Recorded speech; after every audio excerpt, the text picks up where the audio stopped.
안녕하세요, 아기고 친구들. 선생님은 국어선생님 박준일입니다.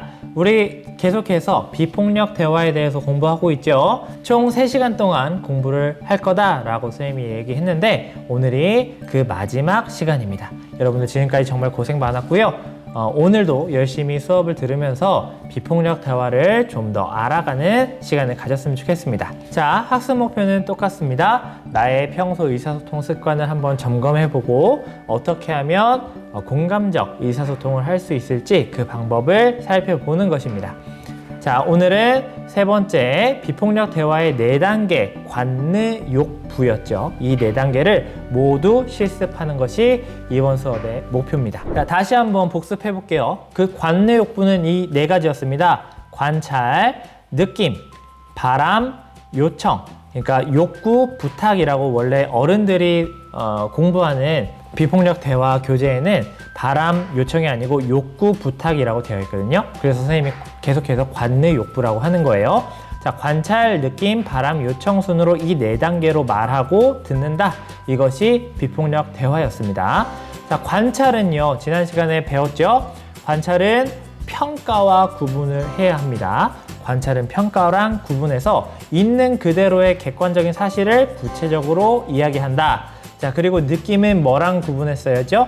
그렇죠. 나의 생각, 나의 해석과는 구분을 해야 한다라고 얘기했습니다. 그래서 나는 뭐뭐라고 느껴, 나는 어떤 감정이야, 이렇게 감정을 표현하는 단어를 솔직하게 이야기할 필요가 있다라고 얘기했습니다. 자, 오늘은 나머지 2가지 바람과 요청에 대해서 함께 공부하고 연습해 보겠습니다. 자, 먼저 3단계 바람입니다.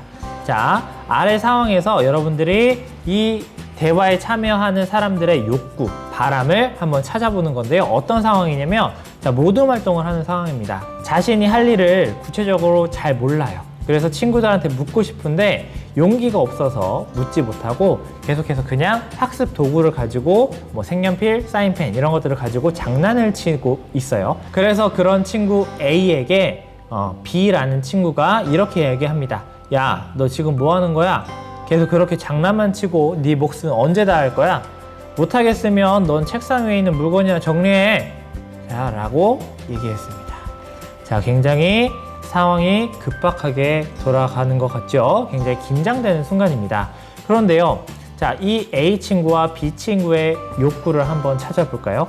자, 여기에서 말하는 사람 B 친구의 욕구부터 먼저 찾아보겠습니다. 자, B 친구의 욕구는 무엇일까요? 왜 이런 말을 했을까요? 자, B 친구는요, A가 자기의 역할을 잘 수행하면서 모둠 활동에 적극적으로 참여하면 좋겠다라는 욕구, 바람을 가지고 있었겠죠.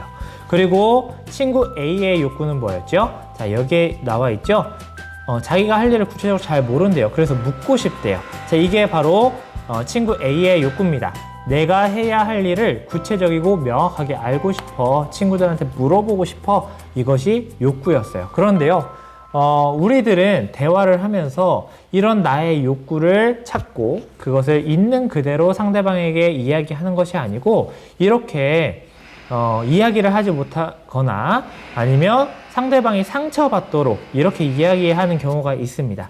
그래서 여러분들이 나의 바람 찾기, 나의 욕구 찾기를 하는 것이 정말 중요한 거예요. 그냥 친구들아, 내가 해야 할 일이 뭘까? 내가 뭐 하면 돼? 라고 물어보거나, 자, A야, 나는 네가 우리 모둠 활동에 잘 참여하면 좋겠어. 이거 해줄래? 라고 나의 욕구를 그냥 있는 그대로 얘기했다면 상황이 긴장되는 상황으로 넘어가지 않았겠죠.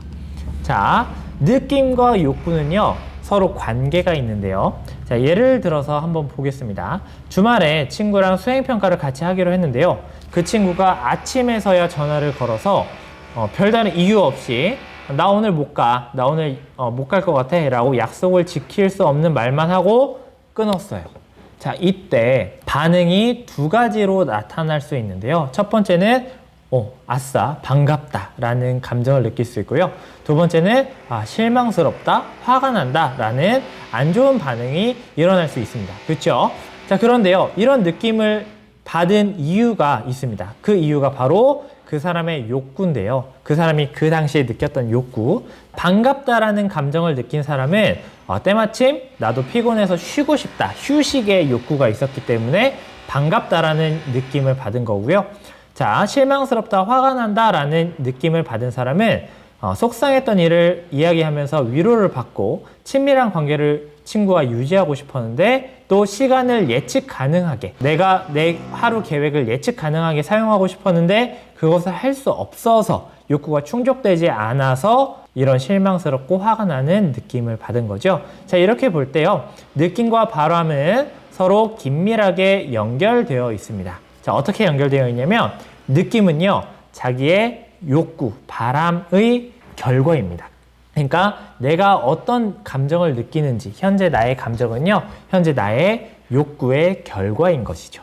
자, 그래서 여러분들이 느낌만 표현하는 것이 아니고 나의 감정의 원인이 되는 욕구, 바람을 천천히 살펴볼 필요가 있는 것이죠. 자, 욕구의 목록들은 이렇게나 많습니다. 사람들이 느끼는 욕구, 사람들이 평소에 느끼는 욕구들은 이렇게 많은데요. 여러분들이 평소에 화가 난다면 내가 왜 화가 나지? 한번 여기에서 한번 찾아보세요. 화가 난다는 감정은 이러한 욕구들이 충족되지 않았을 때 느낄 가능성이 큽니다. 4단계, 마지막 단계인데요, 벌써. 자, 마지막 단계는 관느, 욕부, 부탁, 요청이었죠. 요청인데요.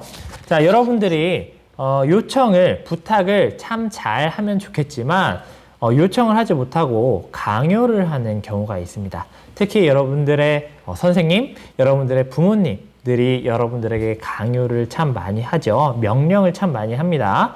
자, 예를 들어서 이런 것들이죠. 지금 당장 네 방 치워. 자, 이거는 명령입니다. 강요죠.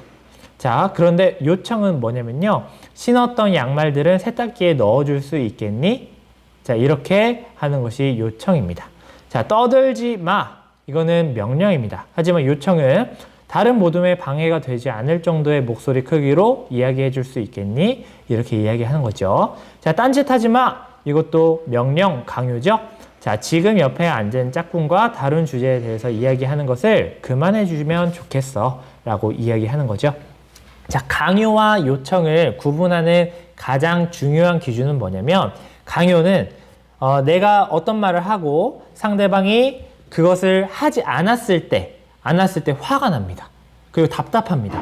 그런데요, 그런 감정을 느낀다면 강요, 명령입니다. 그런데 내가 이야기를 했지만 상대방이 하지 않아도 내가 괜찮으면 평온한 감정을 느낀다면 그것은 요청입니다. 상대방이 하지 않아도 괜찮아. 근데 해줬으면 좋겠어. 라고 생각하는 것이 요청이에요. 그래서 표현 방법보다는 내가 어떤 의도를 가지고 부탁을 하고 있느냐, 이것이 좀 더 강요와 요청을 구분하는 중요한 기준이라고 할 수 있습니다.